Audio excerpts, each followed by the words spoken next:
Good evening everyone, welcome to my YouTube channel. दोस्तों, आज हम बात करने जा रहे हैं लूसन बुक में इतिहास। आज हम 17 चैप्टर शक के बारे में बात करेंगे। तो चलिए दोस्तों, शुरू करने से पहले हमारे चैनल को सब्सक्राइब कीजिए, लाइक कीजिए। चलिए दोस्तों, शुरू करते हैं 17 चैप्टर शक। तो उसके बारे में बात करने पहला पॉइंट है हमारा, यूनानियों के बाद जो आए थे वो शक आए थे। तो शक कब आए थे? यूनानियों के बाद आए। तो क्वेश्चन पूछा जा सकता है कि हाँ, शक का आगमन किन के बाद आया हुआ था? तो यूनानियों के बाद शक का आगमन हुआ था। ठीक है। तो शकों की 5 शाखाएं थी। तो शकों कितनी शाखाएं थी? 5 शाखाएं थी। हर शाखाओं की जो राजधानी भारत के और अफगानिस्तान से अलग अलग भागों में थी। तो उनकी जो शाखाएं थी वो अलग अलग भागों में दी गई थी। ठीक है। 5 शाखाएं कौन कौन सी थी? पहली शाखा जो थी अफगानिस्तान में थी, दूसरी शाखा पंजाब में थी, तीसरी शाखा मथुरा, चौथी शाखा पश्चिमी भारत में और 5वीं शाखा ऊपरी दक्कन के बतुआ में। ठीक है, प्रभुत्ता। तो ये इनकी 5 शाखाएं थी। 5 शाखाएं मोस्ट इम्पॉर्टेंट है इनकी। तो दोस्तों, ये शाखाएं 5 इनकी, पहले अफगानिस्तान में है शाखा, दूसरी है इनकी पंजाब में जो कि इनकी राजधानी दक्षिला में, जिस स्थान पे है वो दक्षिला पे है। तीसरी जो शाखा है मथुरा पे है। चौथी शाखा है इनकी पश्चिम भारत। 5वीं शाखा पूरी दक्कन पे, प्रभुत्ता पे। ठीक है। तो ये इनकी 5 शाखाएं दोस्तों। चलिए नेक्स्ट पॉइंट बात करते हैं। शक पर मूलतः मध्य एशिया के निवासी थे। तो वो किस एशिया के निवासी थे? शक मध्य एशिया के निवासी थे। वो किस चीज़ के लिए भारत आए थे? चारागाह की खोज के लिए भारत आए थे। तो शक के लिए पूछा जाए क्वेश्चन में, भारत किस के कारण आए थे? तो वो चारागाह की खोज के लिए भारत आए थे। ठीक है।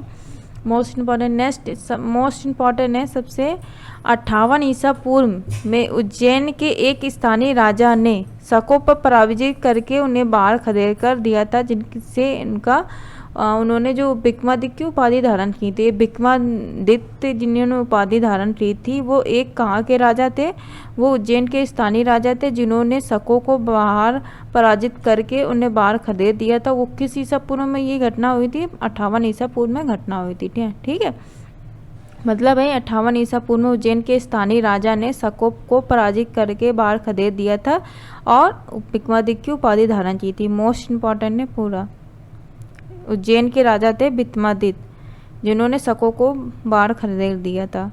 नेक्स्ट पॉइंट की बात करते हैं। शकों पर विजय के उपलक्ष्य में 58 ईसा पूर्व से एक नए संवत विक्रमा संवत के नाम से प्रारंभ हुआ। तो उनके जो उन्होंने ये 58 ईसा पूर्व की जो घटना हुई तो उसके बाद ये जो इस संवत का नया प्रारंभ किया, वो कौन सा संवत था? विक्रम संवत के नाम से उनका ये संवत प्रारंभ किया गया है। ठीक है।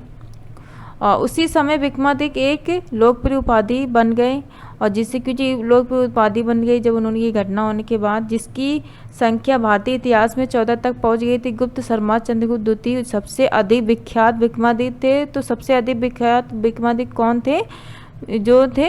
कौन थे वो? गुप्त सम्राट के चंद्रगुप्त द्वितीय जो सबसे अधिक विख्यात विक्रमादित्य थे। ठीक है। मोस्ट इम्पॉर्टेंट है, सबसे अधिक विख्यात विक्रमादित्य कौन था? गुप्त सम्राट का था। वो कौन था? चंद्रगुप्त द्वितीय। ठीक है। Most important. दूसरा पॉइंट की बात करते हैं। शकों की अन्य शाखाओं की तुलना में दक्षिणी भारत में प्रभुत्व स्थापित करने वाली शाखा सबसे लंबे अरसे तक शासन किया था। 4 शताब्दी तक, लगभग 4 शताब्दी तक किया था। किसने किया था? शकों ने किया था। वो भी कहाँ किया था? दक्षिण भारत में किया था। उन्होंने सबसे लंबे आसन तक शासन किया गया था। ठीक है। नेक्स्ट पॉइंट की बात करते हैं। गुजरात में चल रहे समुद्री व्यापार से ये शाखा काफ़ी लंबित हुई थी और भारी संख्या में चांदी के सिक्के जारी किए गए थे। ठीक है। Most important. नेक्स्ट पॉइंट की बात करते हैं। शकों का सबसे प्रतापी शासक रुद्रदमन प्रथम था। तो शकों का सबसे प्रतापी शासक कौन था? रुद्रदमन प्रथम था। ये मोस्ट इम्पॉर्टेंट है। जिसकी शासनकाल की बात करते हैं 123 ईसा से 150 ईसा पूर्व थी, जो कि गुजरात के बड़े भाग में था। ये जो इनका शासन कर रहे थे वो कहाँ पे कहते? गुजरात के बड़े भाग में इनका शासन था। और इसने गाठियावाड़ की सुदर्शन झील मौर्य द्वारा निर्मित ये जीर्णोद्धार किया था। नेक्स्ट पॉइंट की बात करते हैं। रुद्रदमन संस्कृत का बड़ा प्रेमी था। इनका ये रुद्रदमन जो थे ये शकों के प्रतापी राजा थे, जिनका शासन 130 से 50 ईसा पूर्व तक बड़े भाग में इन्होंने शासन किया था। और ये संस्कृत के बड़े प्रेमी थे। उसने ही सबसे पहले विश्व संस्कृत भाषा में सबसे लंबा अभिलेख गिरनार अभिलेख जारी किया था। इन्होंने जो अभिलेख जारी किया था वो किस भाषा में था? संस्कृत भाषा में था। वो कौन सा अभिलेख था? गिरनार अभिलेख था। इसके पहले सभी अभिलेख प्राकृत भाषा में रचित थे।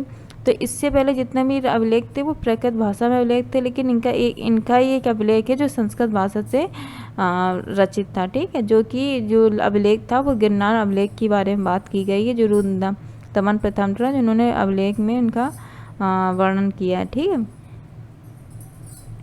नेक्स्ट पॉइंट की बात करते हैं। भारत में शक राजा अपने आप को क्षत्रप कहते थे। तो क्षत्रप किसे कहते थे? शक के राजा थे, अपने आप को क्षत्रप कहते थे। Most important.